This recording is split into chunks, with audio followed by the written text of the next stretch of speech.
For those of you who know me personally, and for the listeners who have been with me for some time, you know that I carry this underdog mentality. Part of it came from my upbringing, and part of it came from how I'm wired as an entrepreneur. After university, I moved to Toronto. I had no network, had no built-in advantage, so I had to fight for scraps. And the more I fought, the more those scraps turned into meals and eventually helped me build 2 businesses. And I've never shaken it. I still fight for everything I believe in. And that's the reason I'm so drawn to underdogs on Chatter That Matters. People that deserve a stage, they have talent, they have attitude, they have a mindset to push against the odds. And that's why this episode feels so special, because it features 3 remarkable people. Everyone, for some reason, is trying to be the next whatever, and they forget that they could just be who they are. The first is Jonathan Waugh. He's the son of Patrick Waugh, one of the greatest goaltenders of all time. Well, Jonathan idolized his dad. He wanted to try to follow in his footsteps. That's how I am on the ice, man. I'm so passionate. I'm so intense, kind of like my dad. But when he finally hung up his goalie pads, Jonathan chose a different calling: music. You tried to hold me down, so I became a soldier, built up all these walls, and now I'm climbing over those nasty bees. And what a choice that was. Jonathan's an extraordinary artist with a sound and a soul all his own.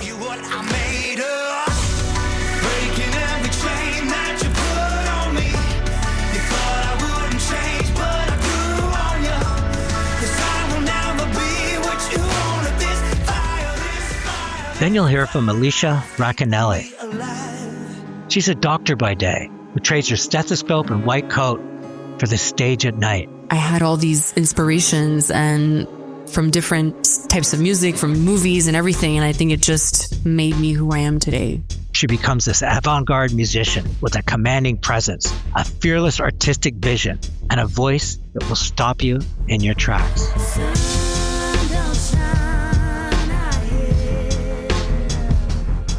And then there's the third person, someone I will mention here because his fingerprints are all over this story. Alito Di Giovanni, founder of Montreal-based Summit Tech. I've known Alito for years. I've helped represent his technology in Brazil and Spain, China. This man is a genius. He's earned the respect in business from carriers all over the world. And what brought me to Montreal, where I got to hear Elysia and Jonathan, is his latest invention, Odience. It was overwhelming, but it was also feeding me energy. I really love being here doing this. And to do it in a place like that, what have I?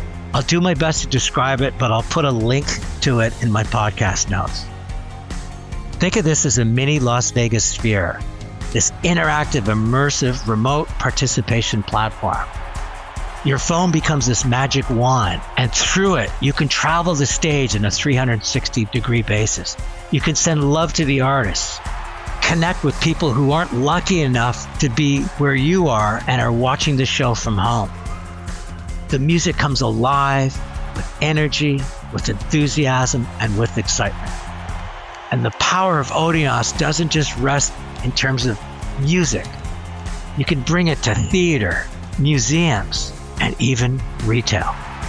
And when I saw Elysia and Jonathan perform inside Odience, I realized the future is now, and that Summit had in fact reached another summit.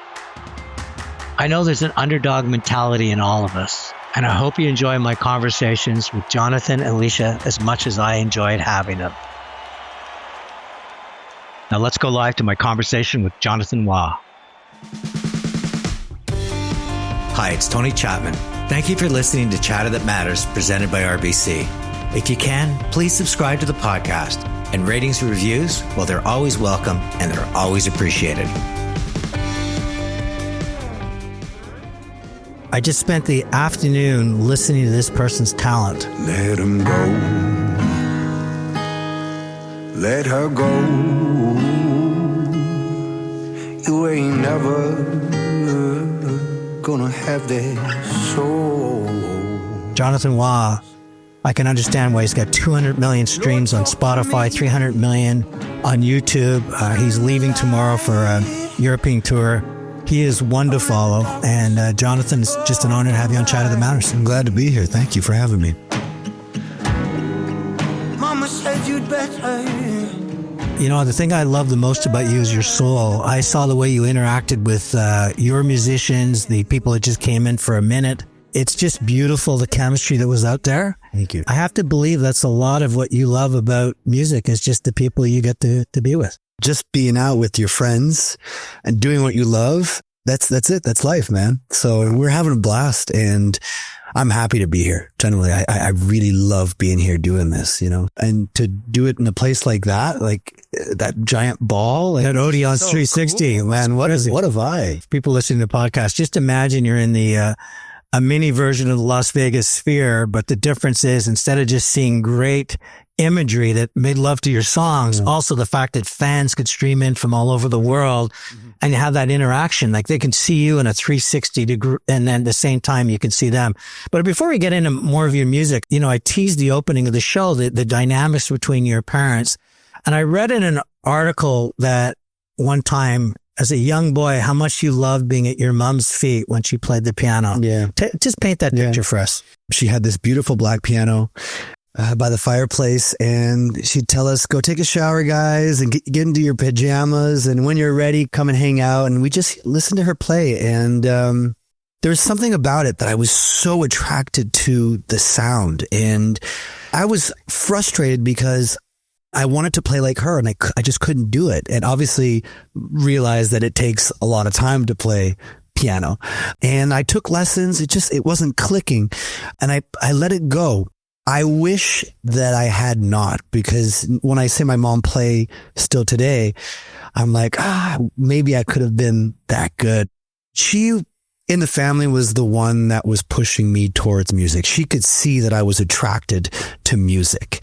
And my dad, both my parents, like they were letting me touch everything. Like whatever you want, man, enjoy. Just find something that you love, because that was something that was so huge with my dad. And that's something that he still teaches me today is, are you having fun? Do you love what you're doing? That's it.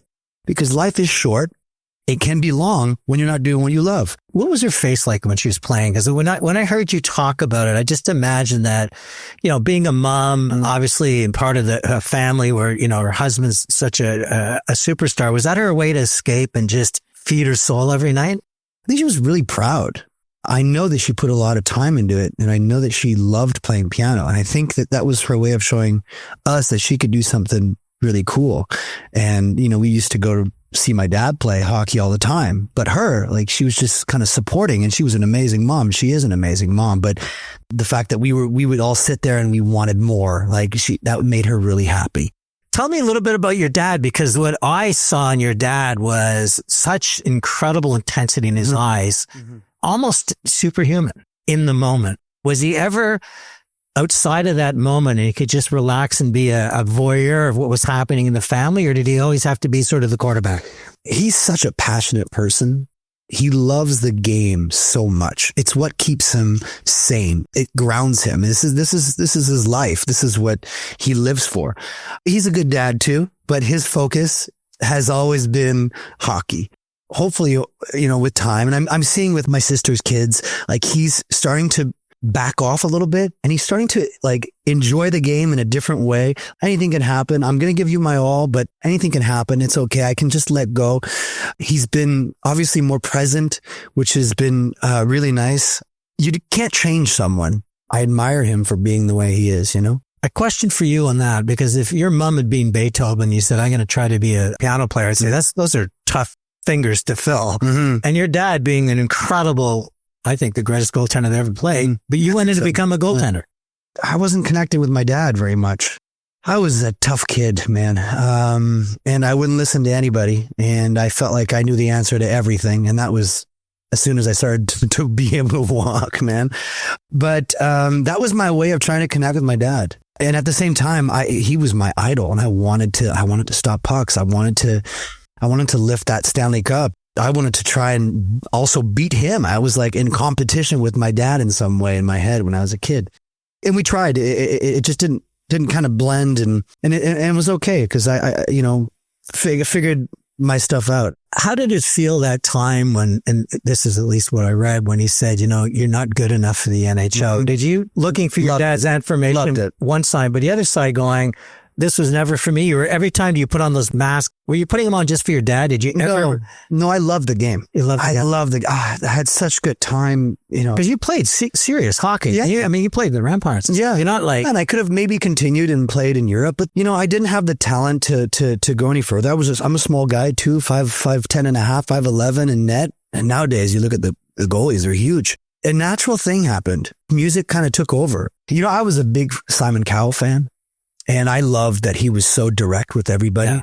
And I've always wanted that. And whatever I've done in my life, I have always wanted to have my friends, my family members to tell me the truth about something and not just say something that's just going to please me. Honesty is so important nowadays. I appreciated that my dad told me, hey, let's focus on something else because this is probably your last year.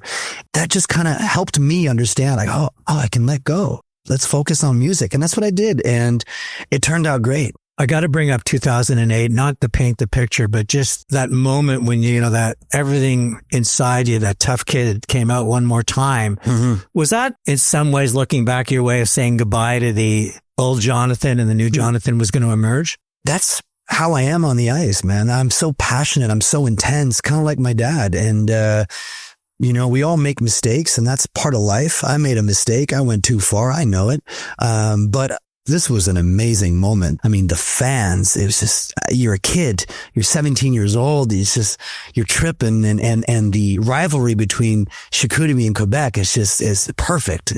We had so much fun with it and it exploded to something, that we had no idea would go down that path. But that was an era too in hockey where it was almost encouraged. That was part of the spectator sport, was the hairpin turn where who was going to break out. You had the enforcers, you had the agitators. We could name a bunch of goaltenders and players that have done exactly what I did that night. But it doesn't matter. It doesn't change of, what I did. I did what I did and I learned a lot from it. Yeah, the people that are part of it just say it was a brawl and you did your part in that. I did my part. Yeah. You did your part and then some. Yeah. I'm still that person, but as we grew older, we learned to control our urges. I have to believe that's your superpower because this industry, the music industry is tough. And another thing I read about you is your work ethic. That's how my dad brought me up, how my parents brought me up. Just, you got to work hard and you got to show passion and love and you got to give it your all. And I know it's not going to work. Inside your dad, was he happy you chose music? Cause that's a tough gauntlet. It's as tough as getting to the show in the NHL. Did he look at that and go, because, you're the mirror of, the father and son. You kind of want to say, what's my son doing? Was it hard for him to accept music? Very much because he wanted to protect me. Because he didn't want me to be disappointed that it wasn't going to work out. I mean, the reality is it's a tough cookie to crack. I mean, he saw his father go through it. My grandfather was a musician as well. And he played in this band called Les Mégatons in, I think, the 50s. From that experience, he knew that it was tough and that there was probably a chance that I wasn't going to have a career in music and that I need to focus on school and education and find something that I loved. And obviously, I knew that I could always bounce back to hockey, become a goalie coach or do something of the sorts to help goaltenders. But I did a musical out in Montreal when I was, 21 maybe. And he came to see that musical and it was with a big production with Evenco. And I think that's where he kind of realized, okay, he can actually do something. And he's with a real production. This isn't his little thing. People are paying big dollars to go see the show and the show's really good and he's really good. Okay. I think I can kind of let him go. My parents kind of have always supported me. At the same time, have always let me kind of make my mistakes and do my thing. But when I have failed many times at this, they've always been there to have my back. Your eyes just sort of lit up when you talked about that performance. Why haven't you done more theater? I have done theater with my music videos, which I love. Yeah. And those fill me up. And that's where I kind of get that fix. I'm writing a movie. Like that's something that I've been doing for years. So I got to finish that as well. Cause I love the camera. I love to work with the camera. It's something that I do really, really well. And so I'll have the opportunity to do it. But I think my music, me writing songs was more important at the time, and really finding and owning my craft. I was working with Corey Hart. And so I pushed everything else kind of aside and focused on that. You know, we're talking in the rehearsal break, and I said, you remind me so much of Damien Rice in terms of even when there's a band there, and this is not being disparaging at all to the talent you had on the rehearsal, but everything comes to you. It's a beautiful thing. The sound that you have is very unique. Did that come naturally? Is that something you had to hone? Is that something you worked with Corey Hart and a different team? Or is that just, that's what comes out every time? I think it's just trying and doing things that I love. And especially when I was a kid, I was trying to copy all these different voices, trying to find my voice and realizing I can't really sing like that. So you're taking little pieces from a bunch of people and making them your own, and eventually found my tone, found the way that works for my voice. Big fan of Ray LaMontagne. I don't know if you know Ray LaMontagne, but he always said, just sing, and if it doesn't hurt, you're doing good. And it never hurts. So I found my tone that way. The songs that you write, they seem so authentic. It sounds like you're writing verses to people in your life, people you've met, maybe people you've dreamed of. Is that fair, as opposed to just kind of taking this hook off a piece of paper and saying that would be a great song? As much as I love doing like podcasts, and I struggle to fully express myself, and especially when things are hectic in my head. Music is this little place for me to just relax a second and really just like fine tune and look at what's going on. What am I doing right? What am I doing wrong? Why am I feeling like this? I'm my own therapist in a way. And I can just sit there and think about, whatever's going wrong in the world, whatever's feeling right inside, and just write and express the colors that are coming up, express the emotions that are coming up, to just get shit off my chest, because holding shit in, I think, gets you sick. Since Keep Me Alive, like I've realized that my purpose is to release this energy so that it connects with other people and can get other people out of whatever they're in and give them a little bit of hope. And to forget whatever is going on in their heads or at home, they could just come to our shows, listen to my music, and just let loose. And I feel like human beings tend to focus on the negativity more than the positivity. I don't know why it's so powerful, negativity. There's so much negativity with it, a growing sense of impossibility. Hence the show's about positivity and possibility. But you look at it, our brains are wired for this fight or flight. We're always looking for something happening around us. And it's so great that you do it. But Paula, your manager, was talking to me about this woman that was really near the end of her life. She's contemplating just literally driving off the road. That's how tough life was. Yeah. And she heard one of your songs and played it over and over again and wrote to him. And I actually think you met with her afterwards. So there's a responsibility that comes with being a songwriter, isn't there? I think it's important what you're writing. You need to take time, and you need to put that love into it, and you need to put respect. I think it's Galloway, right? Mary Galloway. That's one of the examples. I didn't want to do that song. And Paul was like, you need to do this song. Like, it's going to be awesome. To think now that if I didn't do that song, that maybe Mary wouldn't be here today. Maybe she wouldn't have created the whole thing that she did for Well, she's just doing a course in university based on your music. Exact. And helping so many people through that process. And she's here with her family. My music, that song in that moment helped her out of that negativity. And so, yeah, I think the music is one of the most beautiful things on this planet, and I love the fact that I'm part of it. The whole rehearsal was done under this technology called Odience 360. And just to describe it again to the audience, is like a mini Las Vegas sphere. Like in it, you're singing and everything's around you, but this dome of imagery, or then fans coming in and stuff. How does an artist stay true to its music with so much stimulus around you? Because when I've been on stage, I can focus on the audience. I can focus on one thing. I can really try to channel my energy. But nowadays, with today's technology, you're not only playing to that person that bought a ticket, you're potentially playing to people all over the world. And some of them are going to be looking on their phones and others on tablets. Does that change anything on stage? Or you're just saying, I'm playing my music, how it comes through is how it comes through? I don't care that there's 70,000 people or there's 5 people there. Like, I'm going to give you everything I got. I have this thing where I close my eyes, and I love closing my eyes. I just love feeling music and just to let go in the energy of it. I don't care that people are watching on their phones. Like, I think that's awesome. And I love it. I just think it's so cool because it's going to connect. Look at the internet, what it did. As much as I mean, we have to find the balance between all of it. We all know that, but the reality is, like, enjoy it and use it, the proper way, connecting more and more human beings together.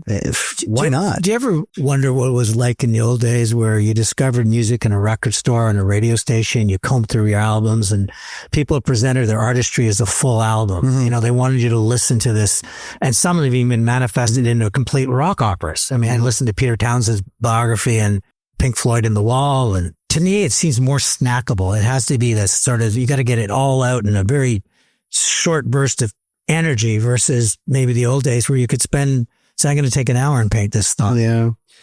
It's just a different game now. Yeah. Budgets aren't the same as well.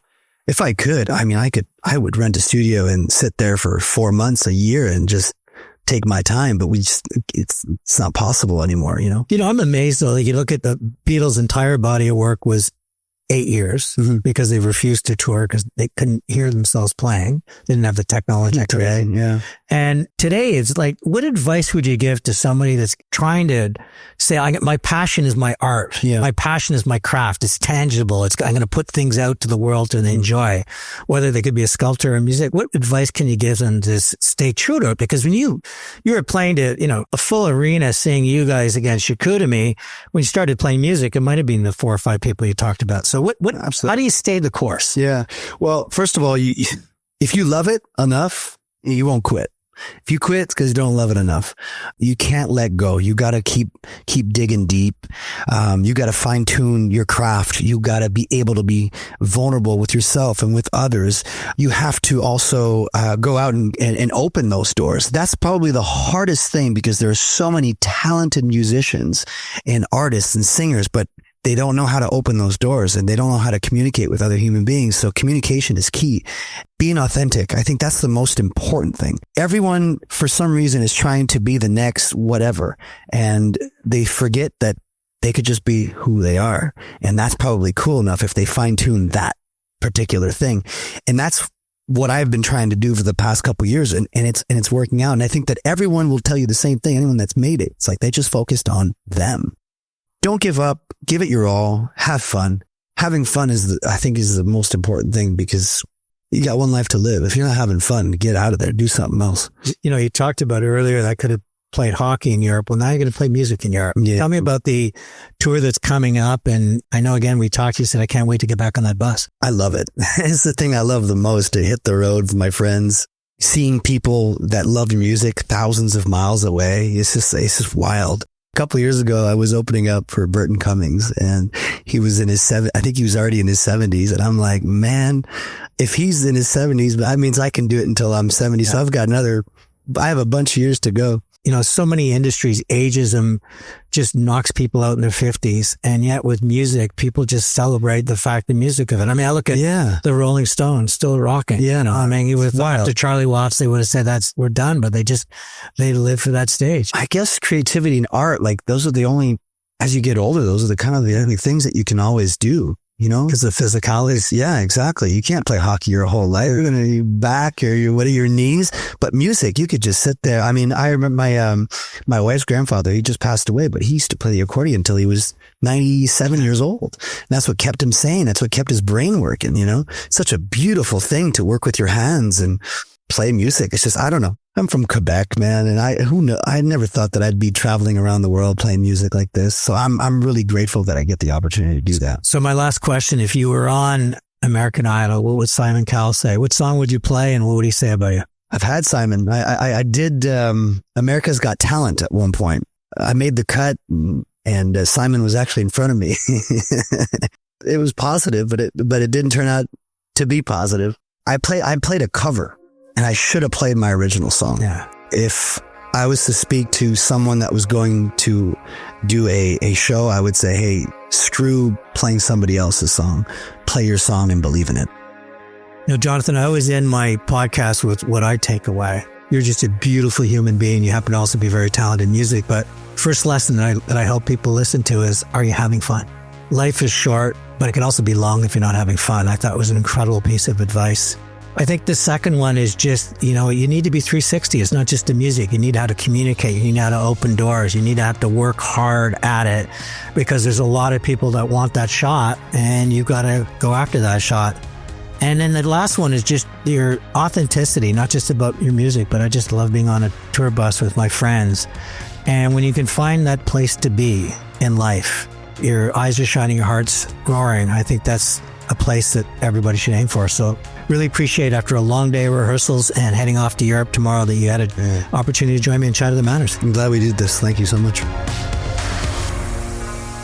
Coming up next is Elysia Racanelli, a doctor by day who trades her stethoscope and white coat to become this wild, exotic, avant-garde musician with this commanding stage presence, fearless artistic vision, and a voice that will stop you in your tracks.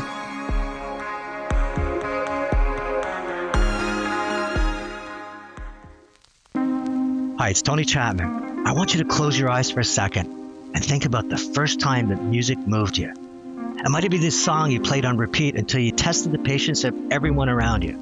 And think about how many times music has come to your rescue since. It might have carried you through a breakup when words fell short and silence felt too loud. It pushes you through the last stretch of a 10K when your legs are burning. It gives you permission to dance like no one is watching. And when you're alone, it becomes your companion. It creates space for reflection and inspiration and validation. Music takes you back to who you are at your core, but at the same time, it carries you towards who you're becoming. That is why music matters. And that is why supporting our young artists matter even more. And that's where RBC steps in. Through RBC First Up, RBC supports emerging Canadian artists with mentorship and development and real opportunities to perfect their craft and to sing for their supper. And if you live in Toronto or find yourself visiting this summer, you have to experience music on a whole new level at the RBC Amphitheatre. It's located on the waterfront, and it's designed to create immersive live experiences that bring artists and fans together in powerful, unforgettable moments. It all comes down to belief in artists, belief in shared experiences, and belief that culture is worth investing in. Music matters to you, and music matters to me, and music matters to RBC. But the love never came. Sun don't shine out here. The sun can't shine out here. The sun don't shine behind your eyes. The sun don't shine out here. Yeah. About 15 minutes ago, I sat through a performance that was absolutely mesmerizing. If you're a Portishead fan, Massive Attack, think of Blondie and her crossover between punk and rock. I can only imagine what early days Madonna was like. This girl got on stage in this immersive theater and absolutely took over the audience. Her name's Elysia Racanelli, and I'm so honored that, speaking of spontaneity, that she agreed to do this podcast literally a minute or two after she got off stage. So welcome. Well, thank you so much for having me. What a performance. This is technology. It's called Odience 360. It's just whole immersive experience. That must have been one of the most exhilarating things, to be on stage with a live audience, an audience all over the world, all this imagery, and you still commanded it. How did you do that? Yeah, I mean, it was overwhelming, but it was also feeding me energy. Moulin Rouge and that sort of film noir. I mean, you've got so many influences coming through, and you're such a young lady. Yeah. Are you an old soul? You were here many times before, or how did that all come through you? Because you don't have the context, you don't have the age to have so many different genres flow through so naturally and still make it your own. I honestly do believe I'm an old soul for sure. And I think through all the experiences that I've been through, and my parents showing me movies since I was a little girl, and you mentioned Moulin Rouge. I mean, I was obsessed with Satine growing up. You know, I was just like, this was an icon for me, and I wanted to like dress like her and perform like her. So I think I had all these inspirations, and from different types of music, from movies and everything. And I think it just made me who I am today. I had a chance to talk to your parents. Yeah. And I said, what was it like raising someone with that energy? And your mom said she got the music from her father. I hope she got a sense of art from me. But since a very early age, when music played, she just became a very different human being. Is that true? Yeah. I still remember in my backyard, I had my little mic. I was maybe 4 or something, and I was singing along to, I don't know, Spice Girls, Britney Spears, I was having a blast. And I like to do videos and like little performances when we had like family gatherings. I was just like, putting on a show for my family and friends, But a lot of times that almost becomes narcissism. With you, I didn't see it that way. I saw it really as this was you, who you are, when the lights hit you and the music happens, that this is just your personality shining through. Is that fair? I do feel like I can truly be who I am. I fully come alive. I feel every cell just exploding and just like, yeah, it makes sense for me to do this, And your dad comes up and whispers in my ear afterwards and he says, ask her about healthcare. Yeah. Because you just look at you and you go, there's somebody that probably dropped out of high school just to pursue music, but you're a doctor. Yes.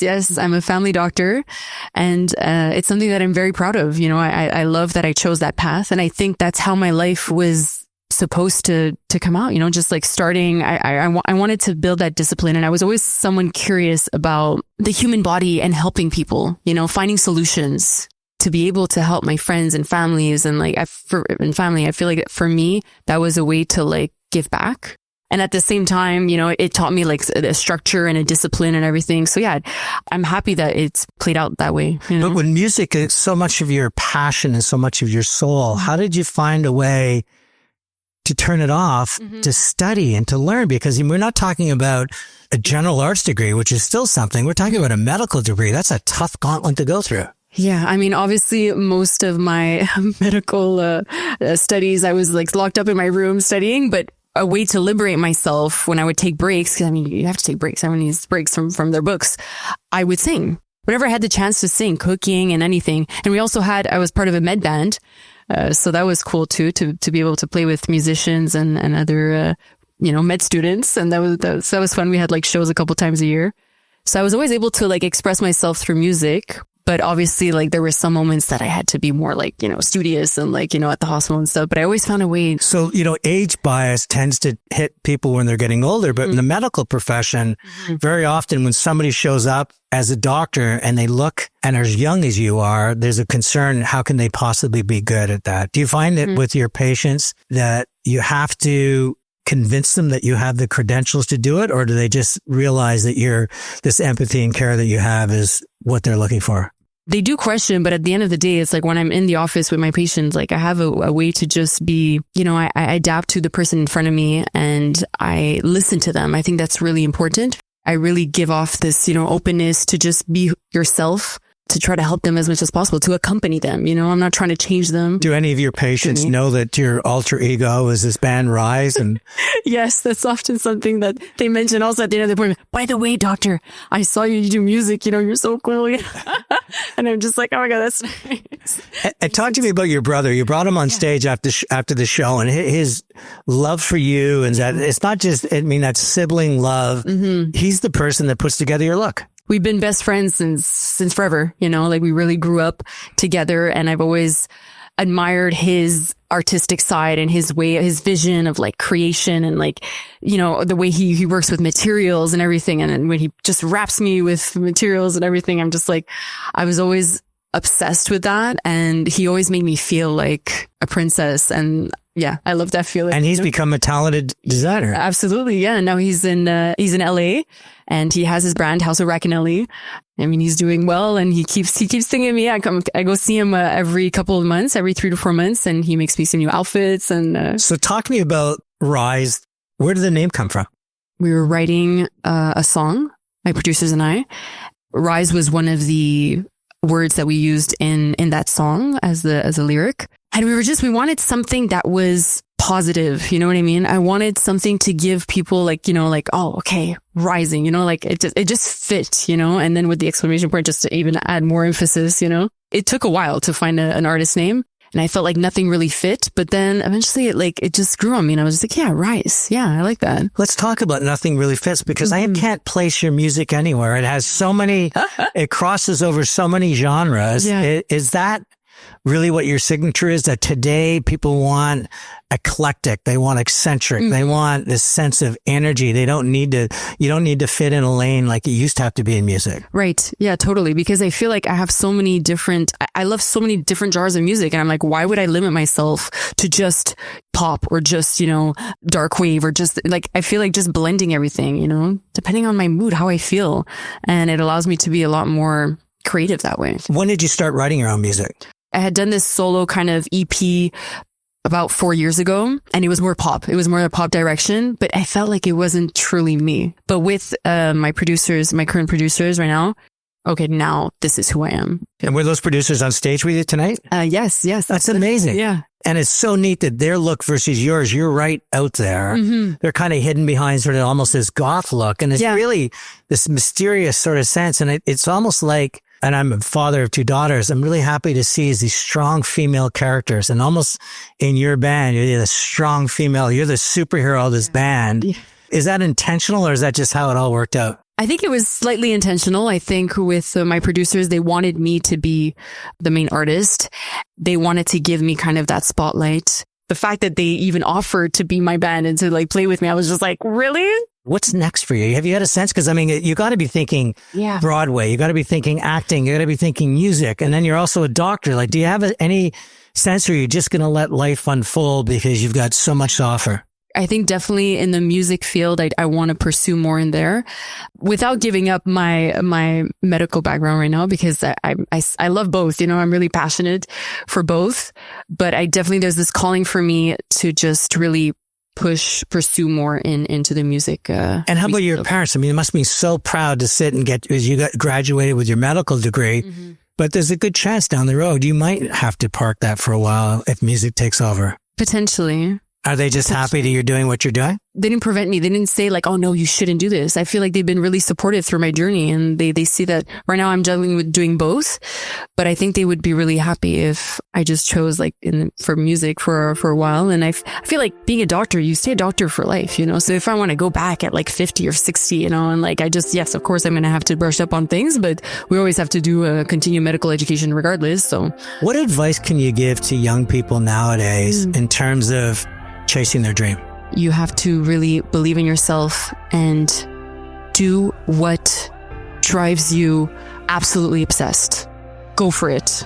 The only doors that are going to appear in your life are the ones that you set yourself, so forget people if they try to push you down. I'm always going to remember when I was in CEGEP, a teacher told me that I wasn't basically, in other words, I wasn't smart enough to become a doctor.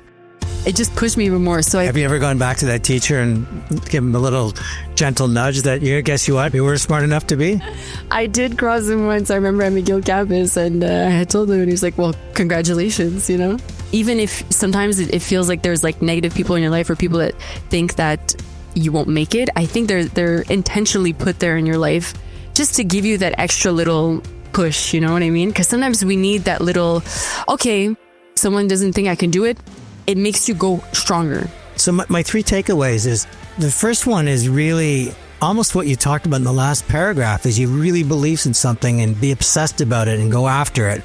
And then the second thing, which I've never heard before, but people are going to try to push you back and they try to be headwinds and negative. Use that as your strength. Don't fall back on your feet and go, maybe they're right.